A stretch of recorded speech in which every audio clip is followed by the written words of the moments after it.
अल्हम्दुलिल्लाहि रब्बिल आलमीन वल आक़िबतु लिल मुत्तक़ीन वस्सलातु वस्सलामु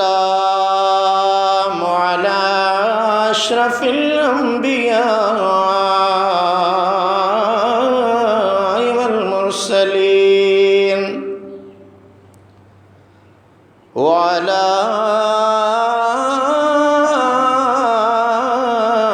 आलिहि वअस्हाबिहि वअज़वाजिहि वज़ुर्रिय्यातिहि वअहलि बैतिहि अजमईन।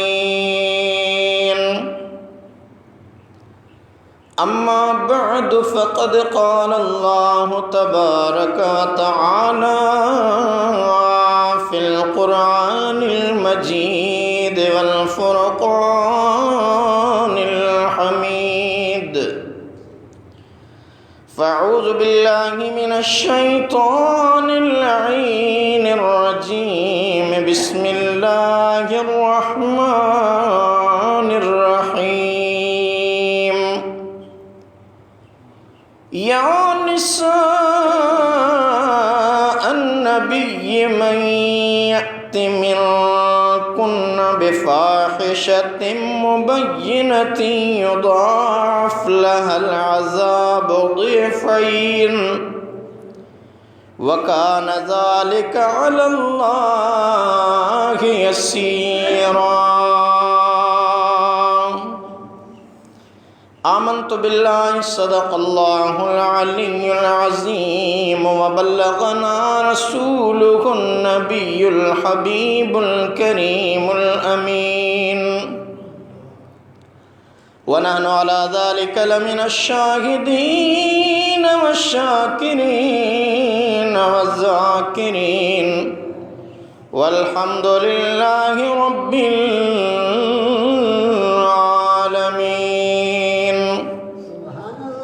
क़ाल अल्लाहु तबारक व तआला फ़ी मक़ामिन आख़र फ़ी शान हबीबिहिल करीमिर रऊफ़िर रहीम। इन्नल्लाहा व मलाइकतहु युसल्लूना अलन नबी या अय्युहल्लज़ीना आमनू सल्लु अलैहि वसल्लिमू तस्लीमा। अल्लाहुम्मा सल्लि वसल्लिम व बारिक अला सय्यिदिना व मौलाना मुहम्मद व अला आलिहि व अस्हाबिहि व अहलि बैतिहि अजमईन। बरादरान इस्लाम, वाजिबुल एहतराम मुसलमान भाइरों, दोस्तों, अजीज़ों, बुजुर्गों, रब्बे कायनात अज़्ज़ व जल जे पाक किताब क़ुरान मजीद फ़ुरक़ान हमीद जे 21 पारे सूरह अहज़ाब जी 3 आयत सगोरी तिलावत करण जी सआदत हासिल कई आहे। उनखां बाद में ईंदड़ आयतुनि जो तर्जुमो, तफ़सीर, मक़सद ऐं मफ़हूम अव्हां प्यारी जमात सगोरी जे साम्हूं अर्ज़ करण जो इरादो अथमि। ख़ालिक़ कायनात अरहमुर राहिमीन रब पाक खां दुआ है त शाल अल्लाह ताला असां ऐं अव्हां खे पंहिंजे पाक कलाम मुक़द्दस जे फ़रमान ते अमल करण जी तौफ़ीक़ अता फ़रमाए। असां ऐं अव्हां जे इज़्ज़तुनि, असमतुनि, न्याणियुनि जे नंगो नामोस जी हिफ़ाज़त फ़रमाए। मूं अव्हां जे साम्हूं क़ुरान पाक जूं जेके आयतूं पढ़ंदुसि, उन्हनि आयतुनि जे मातहत कुझु ॻाल्हियूं अॼु मुंहिंजे हिन अहम मौज़ूअ जी मुनासिबत सां अव्हां जे साम्हूं ईंदियूं। अल्लाह ताला खां दुआ है त रब्बे कायनात असां ऐं अव्हां मुसलमाननि खे पंहिंजे दीन इस्लाम जी इज़्ज़त असमत सरबुलंदी क़ाइम रखण जी तौफ़ीक़ अता फ़रमाए। दोस्तान गिरामी, असांजो दीन इस्लाम मज़हब इस्लाम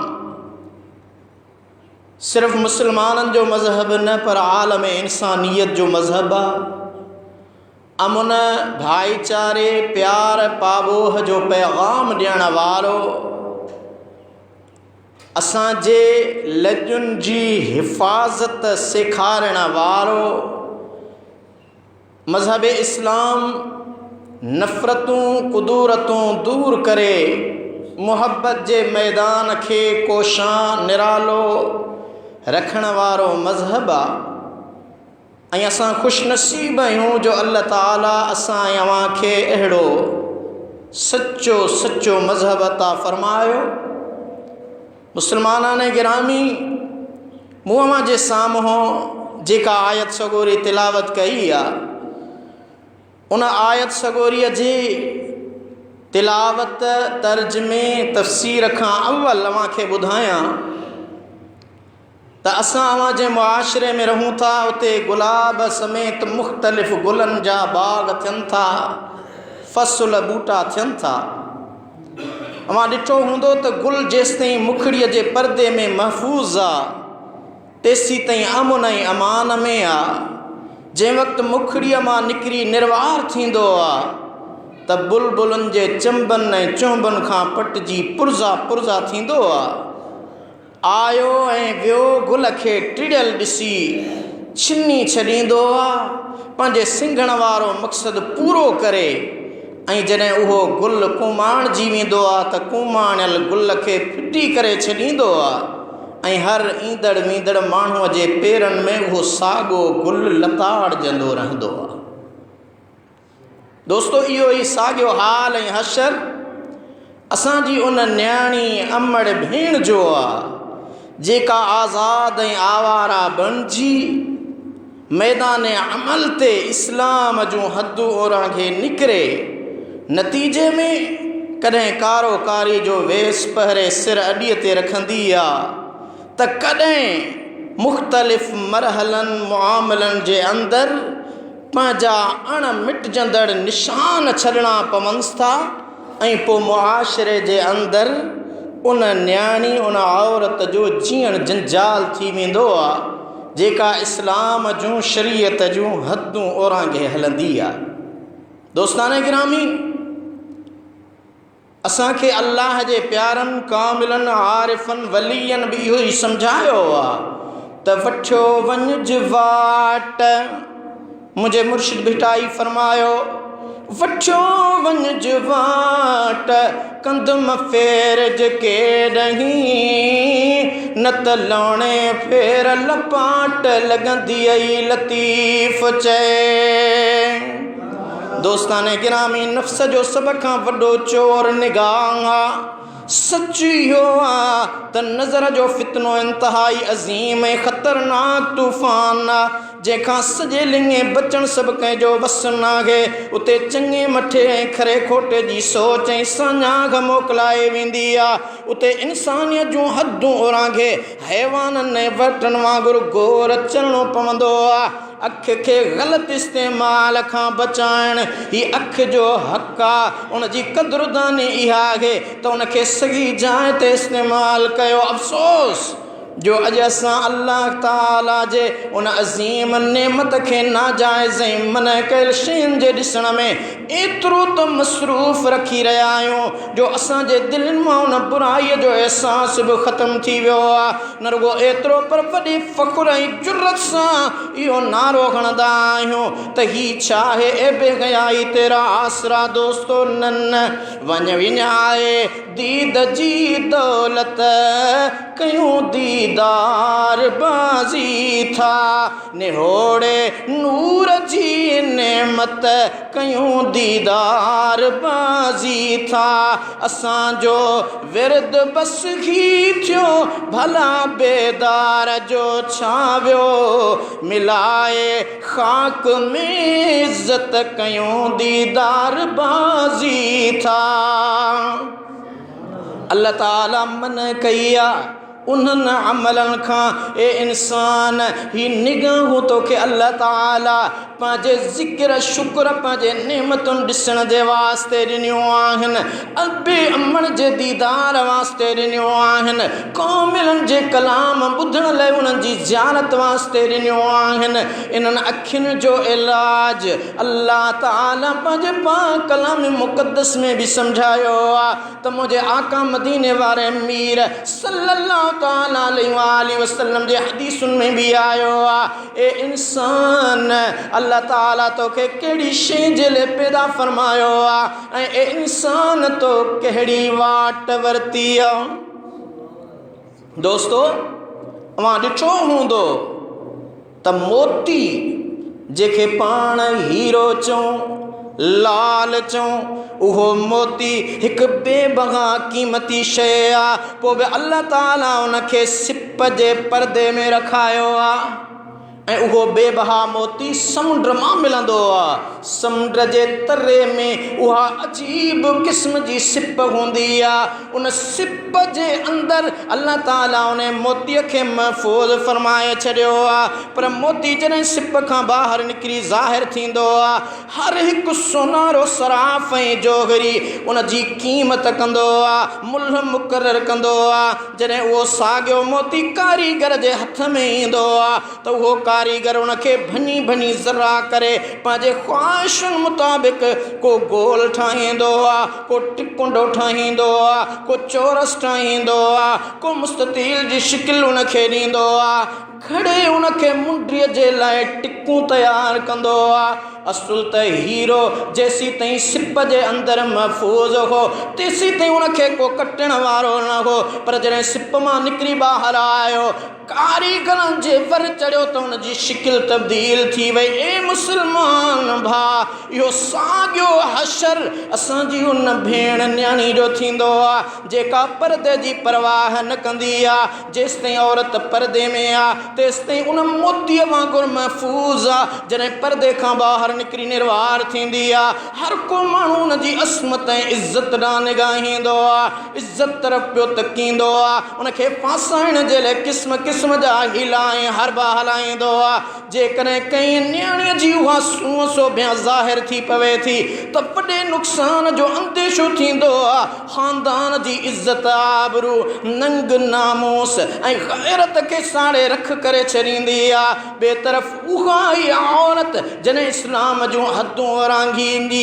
आहे त कॾहिं कंहिंजे लाइ का त कुहाड़ा खड़ा थी वेंदा आहिनि ऐं उन जे मदे मुक़ाबिल हिकु किनी औरत लाइ केतिरा ई कुंधर क़तल थी वेंदा आहिनि। अवां ॾिठो असांजे मुआशिरे में इहो आम, हिकु किरदार जे करतूतनि जे करे केतिरा कुंधर क़तल थी वञनि था। मुस्लमान भाउ, अव्हां सिंध धणी आहियो, सिंध जा वारिस, सिंध जा ॼावा आहियो ऐं सिंध जे अज़ीम बुज़ुर्ग हज़रत शाह अब्दुल लतीफ़ भिटाई रहमतुल्लाह अलैह हुब्बुल वतन वारे तमाम अज़ीम किरदार, हुब्बुल वतनी जे देस वारे किरदार मारवी जी ॻाल्हि कई आहे पंहिंजे बेतन में। मारवीअ जो अवां दास्तान मुख़्तलिफ़ आलिमनि अदीबनि सुगड़नि शाइरनि खां ॿुधंदा रहंदा आहियो। मारवी वेचारीअ सां उमिरि जे तरफ़ां ज़ुल्म ऐं ज़्यादतियूं थियूं, उनखे लोहे कोटनि में क़ैद कयो वियो, हर नमूने जो लोभ लालच ॾेखारी वई, 70 शीताम पेश कया विया, सोना गिल्म गालीचा विछाया विया, अतुर अंबीर हीरा जवाहरा छा विया, पोइ बि मारवी पाक दामन रही उमिरि जे सभिनी आछुनि खे ठुकराए छॾियो ऐं उन बुख ते रही करे बि संदसि क़ैद खे सब्र सां बर्दाश्त ऐं क़बूल कयो। अब ईअं आहे या न? उन औरत पंहिंजे उन इज़त ऐं असमत जी हिफ़ाज़त कई क़ैद में रहण जे बावजूदि। पर ओ मुंहिंजा मुस्लमान भाउ, हाणे सवाल इहो थो पैदा थिए त आख़िर इहो मामिलो थियो छो? मारी उम्र जे कैद में छाजे करे आई, इहो मरगलो मामलो छाजे करे पेश आयो। जेकॾहिं उहो मलीर वारो मोती मारूअड़नि जा मन छॾे ॿाहिरि न निकिरे हा, साॻीड़नि सवाझड़नि जा सहन न छॾे हा, पंहिंजे मन मोहींदड़ मासूम चेहरे जो हुस्न ऐं जमाल खूह ते न खोले हा, त उमिरि खे इहा जुर्रत ई पैदा न थिए हा जो मारवी खे पंहिंजनि मारनि खां जुदा करे हा, न ई वरी उहे साॻी सवाझड़ा एॾा सूर ऐं सदमा सहन हा। दोस्तो, भला इहो को इंसाफ़ आहे? गोश्त जो पाउ था वठूं, पोइ बि उनखे पने में वेढ़े कपिड़े में लिकाए था खणूं त मतां का सिण झटि न हणे, सट ॾेई सटे न वठे। पा गोश्त लाइ केॾी न कोशिशि सायो, पर असां कॾहिं बि इहो सोचियो न आहे त सरे बाज़ार मण ॾेढ गोश्त जो पाण सां गॾु पियो हले, मतां कंहिं निभागे जी नज़र ते चढ़े ऐं मामिलो वञी लामारे ताईं पहुचे। दोस्तान गिरामी, इहा मञल हक़ीक़त आहे त शर्म हया मर्द जे मुक़ाबले में औरत अंदरि अल्लाह ताला केतिरा दफ़ा ज़्यादा रखाई आहे। मर्द बदचाल हुअण जे बावजूद बदनाम न थींदो आहे, पर औरत वेचारी जेका शर्म हया जी देवी सॾी वेंदी आहे, जेकॾहिं हिकिड़ो भेरो ग़लती करे वञे त ज़िंदगी ताईं दाग़दार रखिजो वञे। मर्द आसानीअ सां पंहिंजे जुर्म खे लिकाए सघंदो आहे, पर औरत जे जिस्मानी जोड़ जक अहिड़ी ठहियल आहे जो उन मामले जे साम्हूं मजबूर हूंदी आहे। ए दोस्तान गिरामी, रब्बी कायनात जी ज़ात बाबरकात तॾहिं त पंहिंजे पाक कलाम मुक़द्दस में पंहिंजे महबूब जे उन्हनि घर वारनि जे लाइ केतिरा अहकामात नाज़िल फरमाए। असां ऐं अव्हां इंसाननि, असां ऐं अव्हां मोमिननि, अव्हां ऐं असां मुस्लमाननि जी अल्लाह ताला रहनुमाई कई आहे। दोस्तान गिरामी, असां अव्हां जे मुआशरे में रहूं था, अव्हां ॾिसो था, उहो बि को वक़्तु हो जो औरत वेचारी मर्द जो इंतज़ारु कंदी हुई, ऐं हाणे वरी मर्द औरत जो इंतज़ारु करे रहियो आहे। हिकु सिज ॿ पाछा, वक़्त वक़्त जी ॻाल्हि आहे। इहा बि ख़ुदा जो कहर खणी चइजे जो औरत उन दीन इस्लाम खां बाग़ी हुअण जे करे, मुड़ुस जा हक़ सही न सुणण जे करे, ऐं मुड़ुस पंहिंजे ज़ाल जा हक़ जेके अल्लाह जे क़ुरान ऐं मुंहिंजे आका मदीने वारे मीर सल्लल्लाहु अलैहि वसल्लम ॿुधाया, उन खां नाशना हुजण जे करे इहे सभई ग़लतियूं पियूं थियनि। दोस्तान गिरामी, माउ जी हैसियत सां उहा औरत पूरे ख़ानदान में सभिनी खां ज़्यादा क़ाबिल एहतराम आहे। माउ जी रज़ा में अल्लाह जी रज़ा, जन्नत माउ जे क़दमनि हेठां, माउ जो चहिरो ॾिसण हज जो सवाबु आहे। इहा माउ जी अज़मत असांखे आका ॿुधाई, अल्लाह जे क़ुरान करीम ॿुधाई, वबिल वालिदैन ihsana। बार बार अल्लाह ताला पंहिंजे क़ुरान पाक जे अंदरि माउ पीउ सां एहसान करण जो हुकुम इरशाद फरमायो। ओ मुस्लमान भाउ भेण जी हैसियत सां हू भाउ सां गॾु पीउ माउ जे वरसे में शरीक आहे। ज़ाल जी हैसियत में निकाह अंदरि उन जे रज़ामंदे जो ख़्यालु रखियो वेंदो आहे। जेकॾहिं ख़ुदा न ख़्वास्ता औरत जो गुज़ारो पंहिंजे मुड़ुस सां नथो थी सघे, उन्हनि जी इस्लाह कंहिं बि तरह मुमकिन न आहे, त पोइ औरत तलाक हासिल करण में बि मजाज़ आहे। इस्लाम उनखे मना न कई आहे। न्याणीअ जी हैसियत सां प्यार ऐं शफ़क़त जी ज़्यादा हक़दार आहे। मुंहिंजे आका मदीने वारे मीर सल्लल्लाहु अलैहि वसल्लम फरमायो, जॾहिं बि का शइ या मेवो आणियो त पहिरियां पंहिंजी न्याणीअ खे ॾींदा कयो।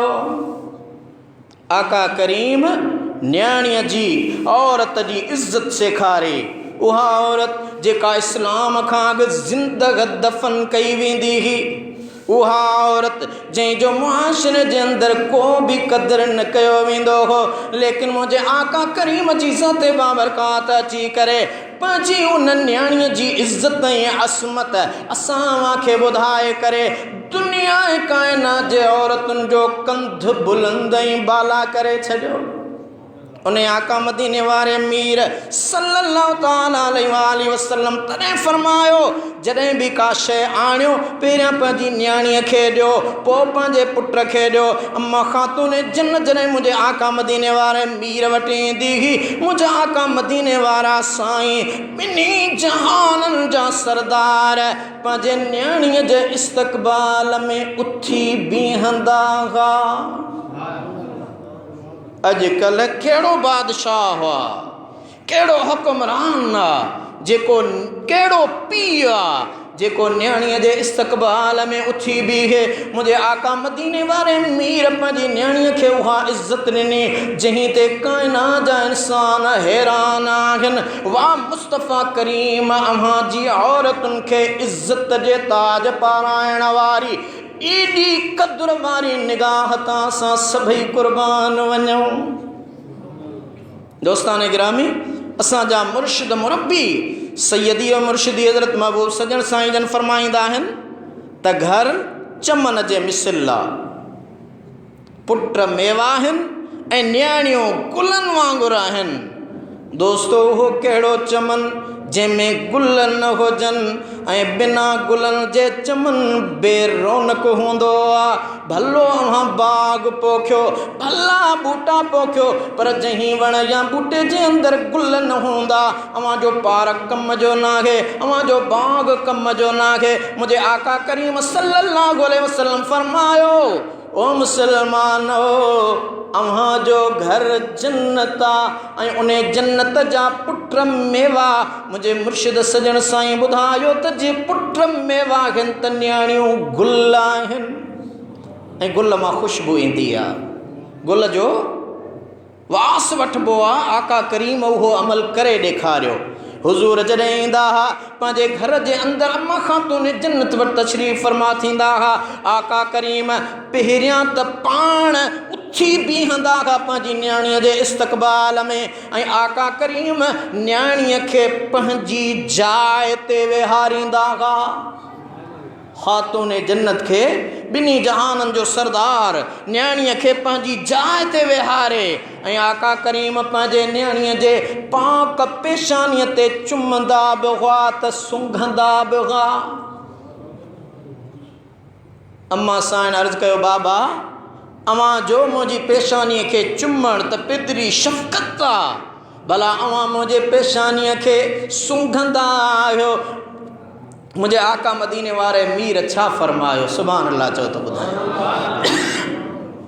आका फरमायो, फातिमा दुनिया जूं आम औरतूं दुनिया जे आम मिट्टीअ मां ठहियल आहिनि, पर ओ मुंहिंजी न्याणी फातिमा मां तोखे इन जे करे सुंघंदो आहियां जो तो मंझां मूंखे जन्नती मुश्क जी ख़ुशबू ईंदी आहे। तूं आम मिट्टीअ मां पैदा थियल नाही, पर जन्नत जे मुश्क मां अल्लाह ताला तोखे पैदा फरमायो आहे। ए दोस्तान गिरामी, कहिड़ो मज़हब आहे जंहिं औरत खे एॾी इज़त ऐं असमत ॾिनी हुजे। इस्लाम सेखारियो त माउ जी अज़मत आहे, इस्लाम सेखारियो त ज़ाल सां अजदवा जी ताल्लुक़ कहिड़ो रखिणो आहे, इस्लाम सेखारियो त भेण ऐं भाउ जो रिश्तो कहिड़ो थींदो आहे। इहो ई इस्लाम आहे जंहिं असां ऐं अव्हां मुस्लमाननि खे नवाज़ींदे इंसानियत जे हक़ीक़ी हक़नि खे सम्झण जी तौफ़ीक़ ॾिनी ऐं शऊर ॾिनो। दोस्तो, इन्हनि सभिनी हक़नि ऐं आज़ादियुनि जे बावजूदि इस्लाम औरत जो दायरे अमल घर ताईं महदूद रखियो आहे। इस्लाम उनखे इहा इजाज़त नथो ॾिए त औरत घर खे ख़ैराबाद चई करे घर जे ॿाहिरियुनि दिलचस्पियुनि खे पंहिंजो मक़सदु बणाए। मुस्लमान औरत खे इहा इजाज़त आहे त हू ज़रूरत वास्ते पंहिंजे महरम सां गॾु घर खां निकिरे, लेकिन अहिड़ी हालत में जो पंहिंजे मुड़ुस जो रज़ामंद उन में शामिलु हुजे, पंहिंजो हार ऐं सिंगार पंहिंजे मुड़ुस खां सवाइ ॿियनि जे आॾो ज़ाहिर न करे। हाणे अचो त अल्लाह जे क़ुरान करीम खे पढ़ूं। अल्लाह ताला छा थो फरमाए, असां अव्हां जी रहनुमाई छा थो फरमाए। दोस्तान गिरामी, अल्लाह ताला जो क़ुरान उतलु माऊहिया 21 पारो सूरह अहज़ाब जी टी आयत का पाण तिलावत तर्जमे तफसीर के मुताले कंदा हलो। अल्लाह ताला कुरान पाक में तो फरमाए या निसान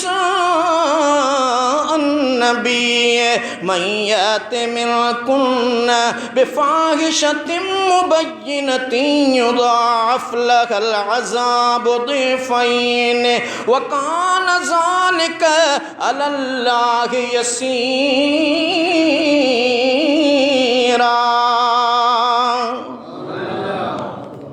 अल्लाह जो फरमान पंहिंजे महबूब लया पर हुजूर जूं घर वारियूं असां मोमिनन जूं मायरूं आहिनि। अब अच्छा आहिनि मायरूं आहिनि। इहो मां नथो चवां तू नथो चवी पर अल्लाह तबारक व तआला जो कुरान तो फरमाए। सागी सूरह अहज़ाब जी 6 आयत में अल्लाह ताला फरमायो अन्नबिय्यु औला बिल मोमिनीन मिन अनफुसिहिम व अज़वाजुहु उम्महातुहुम। नबी जो मोमिनन ते संदन जानिन खां बे ज़्यादा हक़ा ऐं संदस घर वारियूं यानी नबी जा हरम उन्हनि मोमिनन जूं मायरूं आहिनि। अल्लाह जे कुरान ॿुधाए छॾियो त मोमिनन जूं मायरूं आहिनि। रब्बे कायनात जी ज़ाते बाबरकात उन्हनि मोमिनन जे मायरुनि जे रूप में असां अवां जी रहनुमाई फरमाईंदे फरमाए थो त या निसान नबी मय्यत मिनकुन्न बिफाहिशतिन मुबय्यनतिन युदाफ लहल अज़ाब ज़िफ़ैन व कान ज़ालिका अलल्लाहि यसीरा। ए नबी जूं घर वारियूं अवां मां जेका पथरी बेहयाई कंदी दोस्ताने ग्रामी खबरदार खबरदार जेके आका करीम जे घर में रहण वारियूं आका करीम जूं घर वारियूं कॾहिं बेहया बणिजी नथियूं सघनि पर अल्लाह जो कुरान तो असां जे लाइ रहनुमाई फरमाईंदे उन्हनि ॾांहुं इशारो थो ॾे ओ मुंहिंजा महबूब जेकॾहिं तुंहिंजूं घर वारियूं कंहिं बि मामले में अव्हां खे ईज़ाईंदियूं त उनजो अज़ाब वधाए बीणो कयो वेंदो ऐं उहो कमु अल्लाह जे लाइ तमामु आसान। हाणे अॻिते अल्लाह ताला 22 पारे जी इब्तिदाई आयत सूरह अहज़ाब जी 31 आयत व मन यक़नुत मिनकुन्न लिल्लाहि व रसूलिही व तामल सालिहन नुतिहा अजरहा मर्रतैन व आतदना लहा रिज़्क़न करीमा। ऐं अव्हां मां जेका अल्लाह ऐं रसूल जी इताअत ऐं फर्मा बरदारी कंदी ऐं नेक कम कंदी तंहिंखे असीं बीणो अजुर ॾींदासूं ऐं असां उन लाइ सुठो रिज़्क़ तयारु करे रखियो आहे। ही उहो रब थो चवे जंहिं इंसान खे लक़द ख़लक़नल इंसान फ़ी अहसन तक़वीम जे एज़ाज़ सां नवाज़ियो आहे।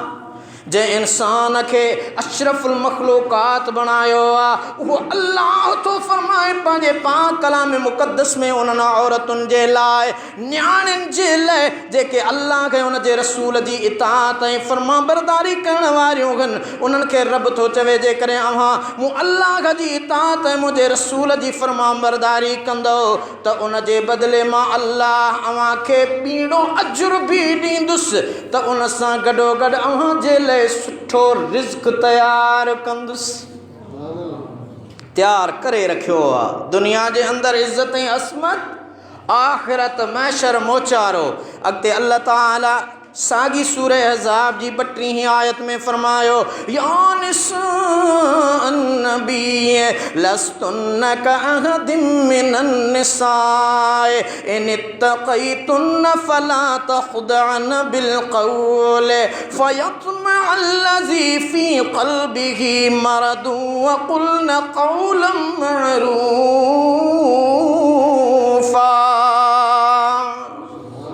ॾाढा चो सुभान अल्लाह। अल्लाह तो फरमाए ए नबी जूं घर वारियूं हेड़ी इज़्ज़त हेड़ी अज़मत हेड़ी रिफ़ात कहीं दीन में औरत खे न मिली आहे। क़ुरान तो चवे रब तो चवे ओ मुंहिंजा महबूब तू मुझो हबीबा पर जहीं जो ताल्लुक ऐं निस्बत तुंहिंजी ज़ात सां गंढिजी वियो आहे तुंहिंजे सदके उन्हनि औरतुनि खे बि मां अल्लाह इनामनि एज़ाज़नि सां थो नवाज़ियां। रब तो फरमाए साॻी आयत 32 सूरह अहज़ाब जी, ए नबीअ जूं घर वारियूं तव्हां के आम औरतुनि वांगुरु न आहियो। जेकॾहिं तव्हां अल्लाह खां डिॼंदड़ ऐं परहेज़गार आहियो त कंहिं ग़ैर मर्द सां ॻाल्हाइण में नरमी ऐं हेठां ई अख़्तियार न कयो। मतां जंहिंजी दिलि में हवस या रोग जी बीमारी आहे किथे तम न करे ऐं बावकार नमूने इज़त ऐं हया सां बग़ैर नरमीअ जे सिधियूं सयूं थी उन सां ॻाल्हायो। हिकु तरफ़ अल्लाह चयो मोमिननि नबीअ जूं घर वारियूं मोमिननि जूं माइरूं आहिनि। हमेशह मोमिन पंहिंजी माउ सां इज़त ऐं तकरीम सां ॻाल्हाईंदो आहे। पर अल्लाह ताला फरमायो ख़बरदार ख़बरदार माइरूं आहियो अव्हां जेकॾहिं पंहिंजे बच्चनि सां, छो त मुंहिंजे महबूब नबीअ जूं घर वारियूं आहियो। अव्हां जो शान निरालो आहे, अव्हां जो मान निरालो आहे, अव्हां जी इज़त निराली आहे, अव्हां जी अज़मत निराली आहे, अव्हां जो मक़ाम निरालो आहे। अव्हां दुनिया जी आम औरतुनि जहिड़ियूं न आहियो। अव्हां जेकॾहिं कंहिं सां ॻाल्हायो त मेठ महबत वारे हेठां हीअं वारे लहजे में न, माउ जी पंहिंजी हैसियत पंहिंजे बच्चे सां उन मादरी शफ़क़त वारे लहजे सां ॻाल्हायो। किथे कंहिंजी दिलि जो रोग न ज़ाहिर थी पवे ऐं उन जी दिलि जे अंदरि अव्हां जे लाइ को ग़लति ख़्याल बि पैदा थी पियो त उहो अज़ाब जो मुस्तहिक बणिबो। अल्लाह ताला अॻिते इरशाद फरमायो सूरह अहज़ाब 33 आयत, वकरन फी बुयूतिकुन्न वला तबर्रजन तबर्रुजल जाहिलियतिल ऊला व अक़िमुनस सलात व आतीनज़ ज़कात व अतिअनल्लाह व रसूलह इन्नमा युरीदुल्लाहु लियुज़हिब अन्कुमुर रिज्स अहलल बैत व युतहिरकुम तत्हीरा।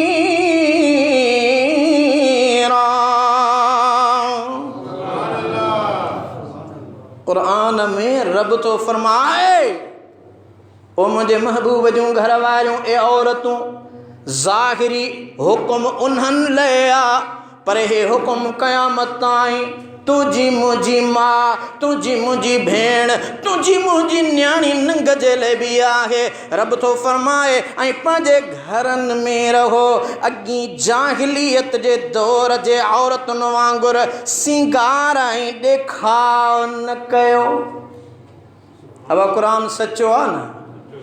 रब तो चवे हुज़ूर जे घर वारनि जे लाइ ताक़ीद आहे पर असां अव्हां जे लाइ फ़रमान आहे। मुंहिंजा महबूब इन्हनि खे चओ पंहिंजे घरनि में रहनि, जाहिलियत जे दौर वारनि औरतुनि वांगुरु सिंगार ऐं ॾेखाव न कनि।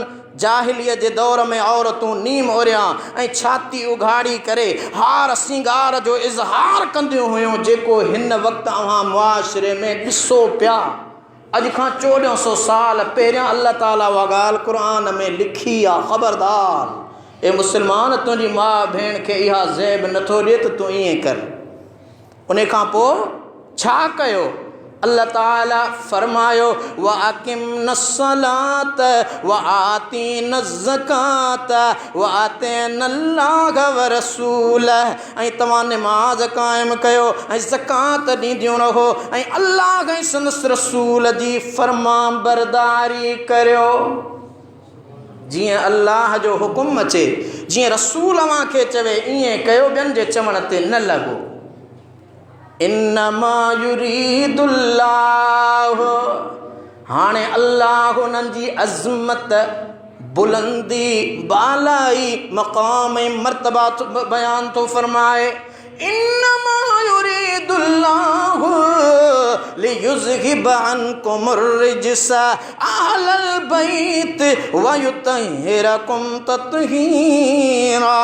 ए नबीअ जा घर वारो, इन में आम तौर ते मुराद वरतो वेंदो आहे त सिर्फ़ु 5 तन पाक मौला अली हसनैन करीमैन अम्मा ख़ातून जन्नत हुज़ूर, पर न आयत जो शान नुज़ूल ऐं मुकम्मल मतन मूं जे साम्हूं पेश कयो आहे। उहा आयत सिधो ॿुधाए पई त हीउ हुकुम हुज़ूर जे घर वारनि खे आहे, यानी जीअं हुज़ूर जे घर वारनि जो शान आहे ईअं अल्लाह ताला हुज़ूर जे घर वारनि जो बि शान कयो आहे। इन में हुज़ूर जा अहल बैत, घर में रहण वारियूं घर वारियूं ऐं बचड़ा, अम्मा ख़ातून जन्नतुनि जा बचड़ा सभई शामिल आहिनि। ए नबीअ जा घर वारो, बेशक अल्लाह त इहो थो घुरे त अव्हां खां हर क़िस्म जी नापाकाई दूर करे ऐं तव्हांखे चङी तरह पाक करे। चङी तरह पाकाई जो मक़सदु इहो आहे, रब थो चवे त मां तव्हांखे पाक करणु चाहियां थो। अव्हां जी इज़्ज़त असमत रिफ़त निराली आहे। अॻिते अल्लाह तबारक व तआला फरमाए रहियो आहे, साॻी सूरह अहज़ाब जी 34 आयत, वज़कुरन मा युतला फी बुयूतिकुन्न मिन आयातिल्लाहि वल हिकमह इन्नल्लाह कान लतीफ़न ख़बीरा।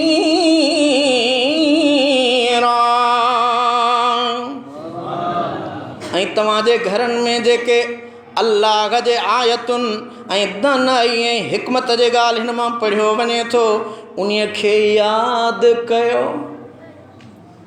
अल्लाह जा फ़रमान यादि कयो। आका जा दाना हिकमत जो इल्मु अल्लाह ताला पंहिंजे महबूब नबी खे ॾिनो, उन जा फ़रमान यादि कयो।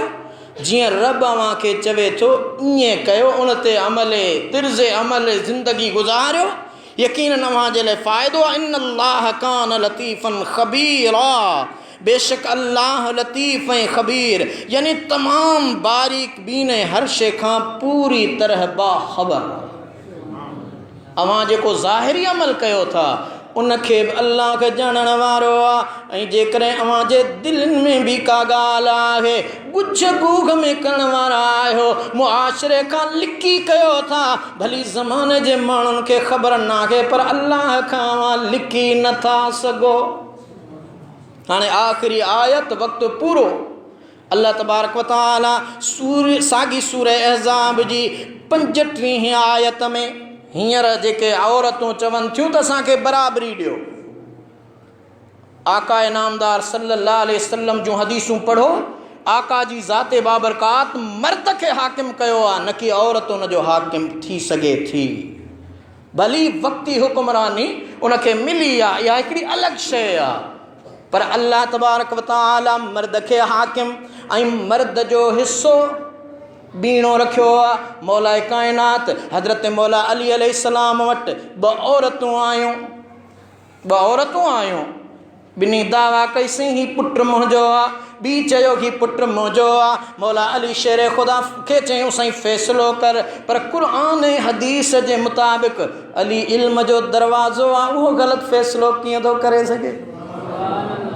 सोणे मौला अली फरमायो, अव्हां कुंड में वञो, ही ॿई प्याला खणो ऐं पंहिंजो खीर थोरो थोरो इन्हनि प्यालनि में लाहे अचो। खणी आयूं। मौला अली सोणे साहिमी ताराजी घुराई, उन ते खीर खे तोड़ियो वियो। जेको खीर गरो थियो, मौला अली फरमायो ही प्यालो कंहिंजो आहे? और चयो साईं मुंहिंजो आहे। शेर ख़ुदा फरमायो पोइ ही पुट बि तुंहिंजो आहे। छो त औरत जी भेट में मर्द खे ॿीणो हिसो मिलंदो आहे। त शेर ख़ुदा हैदर करार बि फ़ैसिलो ॾेई छॾियो त अल्लाह ताला इबादत जे मामले में औरतुनि जे बारे में क़ुर पाक में खोले खोले ॿुधायो आहे त उहे साॻिया हक़, साॻियूं इबादतूं रियाज़तूं जेके मर्द कनि था उहे औरतुनि ते बि आहिनि। इन्नल मुस्लिमीन वल मुस्लिमात वल मोमिनीन वल मोमिनात वल क़ानितीन वल क़ानितात वस्सादिकीन वस्सादिक़ात वस्साबिरीन वस्साबिरात वल खाशिईन वल खाशिआत वल मुतसद्दिकीन वल मुतसद्दिक़ात वस्साइमीन वस्साइमात वल हाफिज़ीन फुरूजहुम वल हाफिज़ात वज़्ज़ाकिरीन अल्लाह कसीरन वज़्ज़ाकिरात अअद्दल्लाहु लहुम मग़फ़िरतन व अजरन अज़ीमा।